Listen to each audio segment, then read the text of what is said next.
Welcome back, fellow shop rats. Today, here in the shop, we are working on a heater. Now, it's not an automotive heater, but the part I want to share with you, I'm going to share it all with you, but the part I want to share with you is testing the heat exchanger, because the thing I'm going to do here, you can also do with heater cores and radiators and other heat exchangers in a car.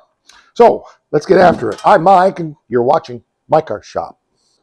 So the first step to testing a heater core or heat exchanger like this, which is going in our house, is to be able to pressure test it and get some liquid on it. So in order to do that with this, I need to cap off the fittings. In a car, you would do it differently, but the point is capping. Now, I need this pipe also, and I had heated this up with a torch a while ago to get that cap off, and then I went and ate some lunch.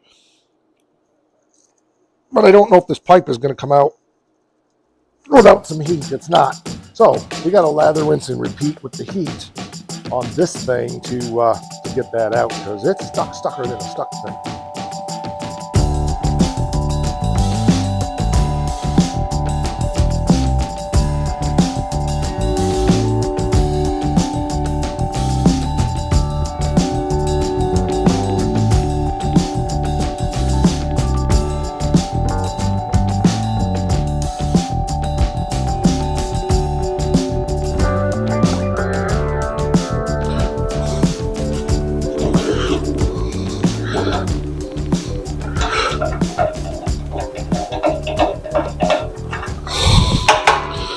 Got to take that out in the snow and cool it down, because now it's not stucker than a stuck thing. It's hotter than a hot thing.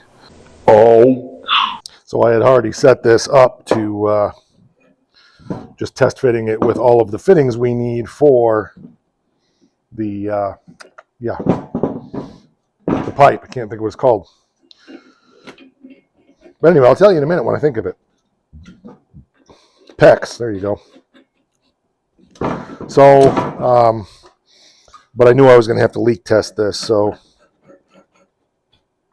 I think the simplest thing to do actually is going to be to put a hose nipple on here. I can't remember why I had, oh, I know what this was from making. I bought this cap when I was doing sheet metal spinning, and I was using this as an active center, I believe. So I'm going to drill and tap this out to put a hose fitting in.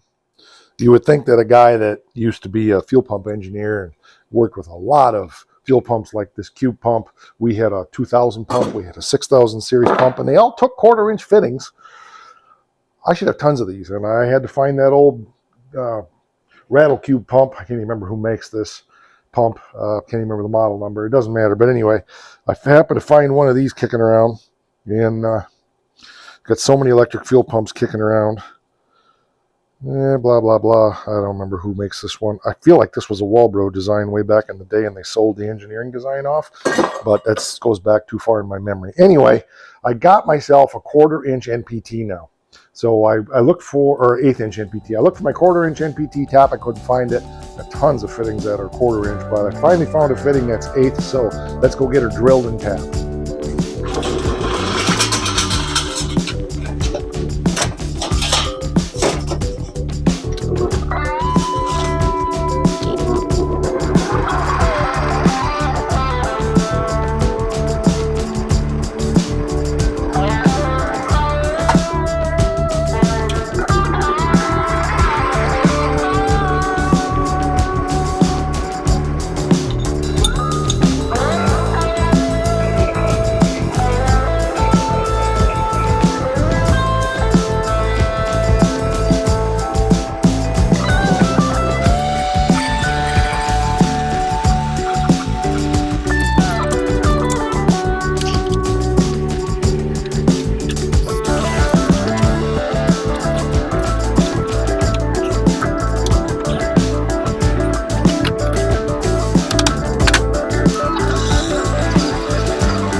So there we go on that. Got it all done. Again, the whole point here is not my process, because this is actually a heat exchanger for my outdoor wood burner. It's out of a factory. My buddy Chris picked it up at the Habitat for Humanity Restore, and came out of a factory somewhere, no idea where. But we realized that it was going to work really good for my outdoor wood burner. We were originally going to use it under the house, just to keep the floors warm, but as we've worked more with that burner, because we've only had it a couple years, we've discovered that the back room in the house that we've been remodeling is really cold, and we decided that that was a much better place to put that. So I'm just tightening my fitting in. Okay, there we go. And I'm not going to worry about sealing these too much.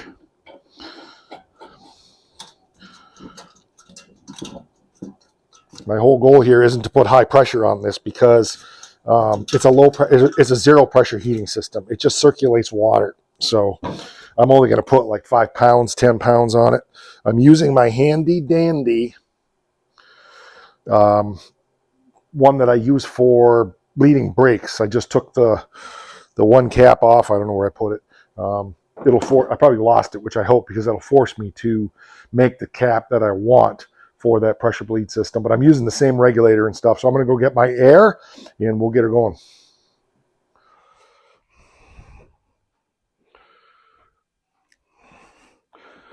So again, the whole point of this is to just cap it up so we can build some pressure. If you're doing it in an automotive system, I wouldn't go much more than, 15 pounds, whatever your cooling system pressure is. This is steam, so it should be able to handle a lot of pressure. Okay. Good. Here's a little bit of hissing right there on that pipe. No surprise. We'll tighten that up just because.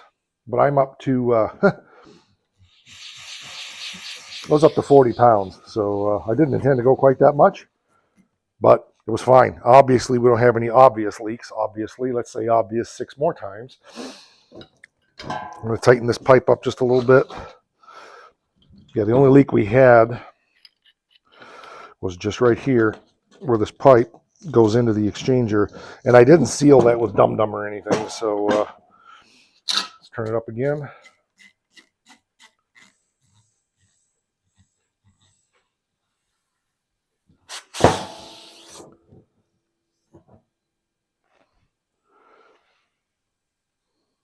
Yep, still leaking on that fitting. I'm okay with that. So I'm going to take some soapy water here, and I'm going to put something under this so I don't get my bench all wet. And we're just going to pour some soapy water over this and make sure. My main concern are all these solder joints around in here. I'll bring you over and show you. Yeah, so my main concern are all these solder joints and anywhere that may have gotten weak from me taking this apart, because I really had to reef-on it. But right now, the only place that's leaking is right there. And like I said, I didn't put any Dum Dum on that, so we're good to go there. I'm going to get something to put under this, and then we'll dump some soapy water on it to test it for leaks. But you can see here where there are about 50 pounds on that right now, so that's good. That's a good test. Okay, we're still maintaining our 50 pounds. Everything looks good there. I know we're going to have a leak right here. Let me make sure my soapy water shook up. Bubbling everywhere. I'm just going around on all these joints.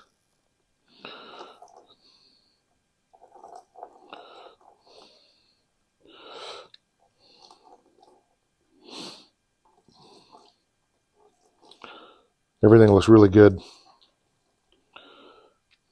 I'll show you what a leak looks like in just a second. So if we're not leaking at 50 pounds, obviously under a zero pressure circumstance, we have nothing to worry about. Okay. Do we need to test it? Probably down in here also. Let's just do it.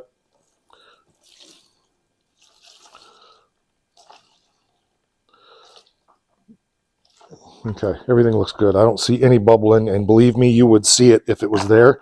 I'll take you over here so you can see what it looks like in case you've never seen that before, but I got to put water back in my bottle first. So here we go with a high concentration of soap. This is what it's going to look like.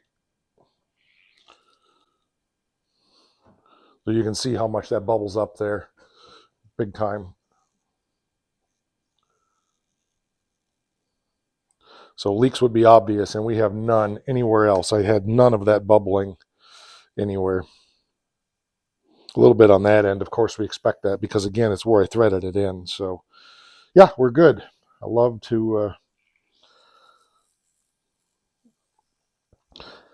it when a plan comes together, is what we're trying to say. So now we need to reassemble this unit. So, yeah, under a zero pressure circumstance, that's going to be fine. In your car, you know, if you're testing a heater core, 15, 20 pounds, probably go more than that, that's fine. But I think most pressure caps are, 15 or 20. So that's where your cooling system maintains its pressure. Maybe the newer cars are higher than that. I don't know. I don't work on much new stuff anymore. All right, let's put this down. This is my container actually off of that bench, so I got to put it back. Let's get our pipes out.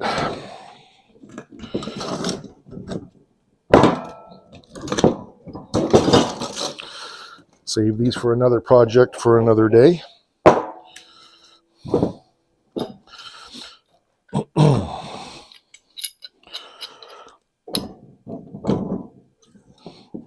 Okay.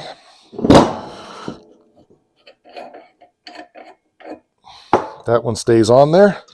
I do believe, yes, because I put an elbow on this side. I put an elbow on both sides, but I used two different elbows. So one goes there and one goes there. All right.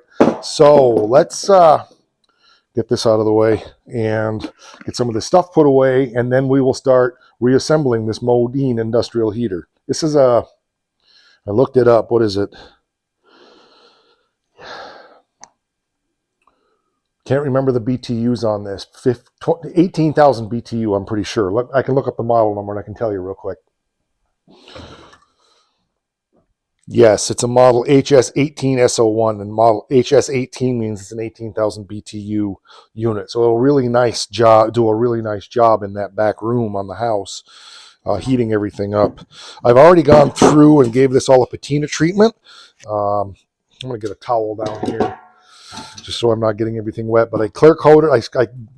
I did this a long time ago. I didn't even do an episode on it. I was thinking about doing more for the Art Place Homestead channel. I didn't think I was going to film this at all, but as I got thinking about testing this, I thought this is good information for you guys. So even though it's not an automotive project, the principles are the same.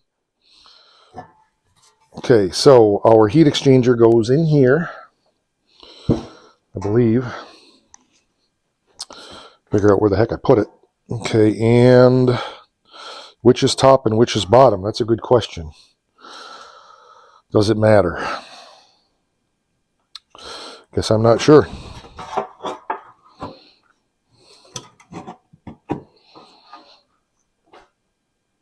Maybe it does.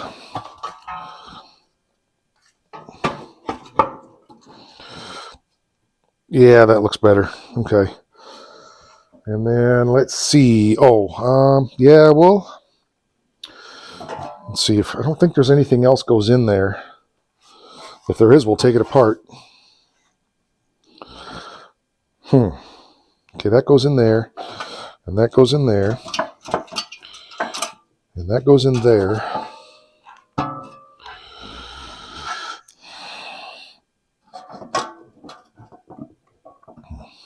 I remember now. Yep, this is kind of a tricky thing. This has to go in here first. Yep, just like that. Okay, oops, and you got to be inside of there, buckshot. Okay, there we go. Yeah, because it kind of snaps down in there. It's just kind of a tricky thing, like I said. It doesn't feel right. Let's flip it and see if it works better this way. Yep, there we go. That's right. Boy, it doesn't feel right that way either. Okay, let's do this. There we go. Yep, okay, now I see it.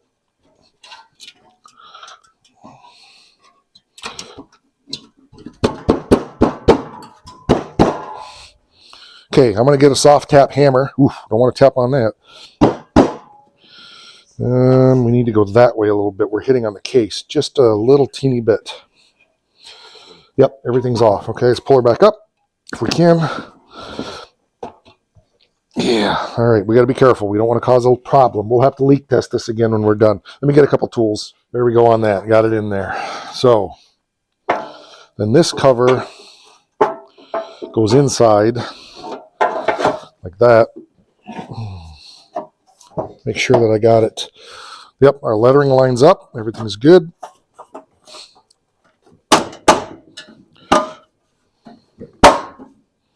Perfect.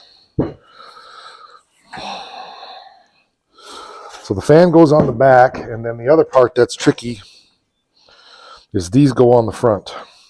If I remember the way I did these, yes, just like this and like that. There they go. Okay. Which way do I want those? I guess it doesn't much matter. Yes, it does. I put that one in right. Yes, I did. Okay. No, I did not. They've got a little bit of a bevel to them, I think. Yeah, I think I need to put that in the other way. Okay, let's pop it back out of there again. Can. There we go. Okay. Yeah, they go in this way. Okay.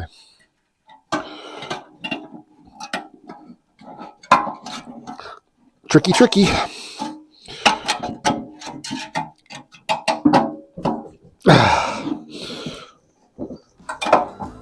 There we go. Okay, cool.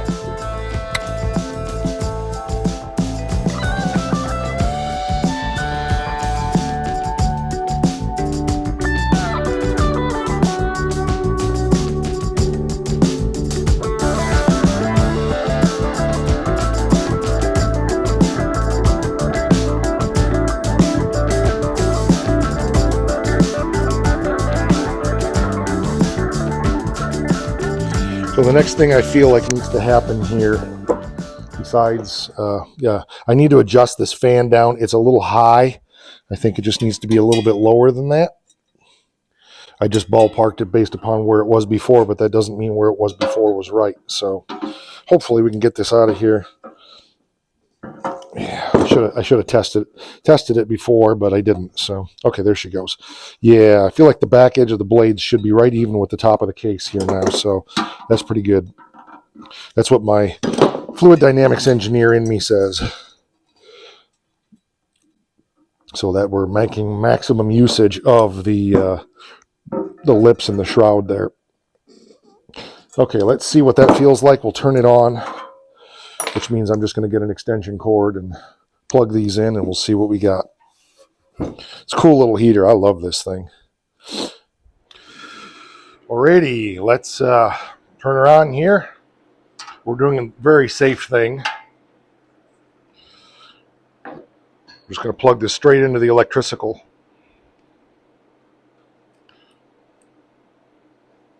See if we can shock ourselves. There we go.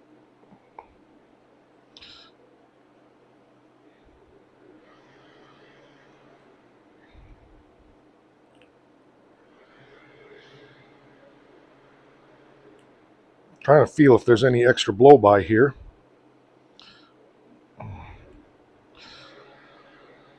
There we go. Nope. I don't think so.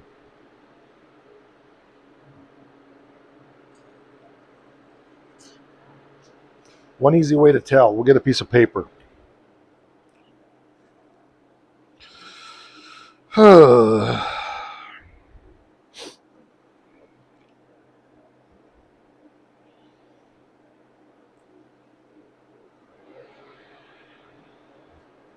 Okay, let's see here. Obviously, blowing, you know. Yep, it's sucking. So we don't have no blowback here at all. So I like that. Yep, real good. All right, good.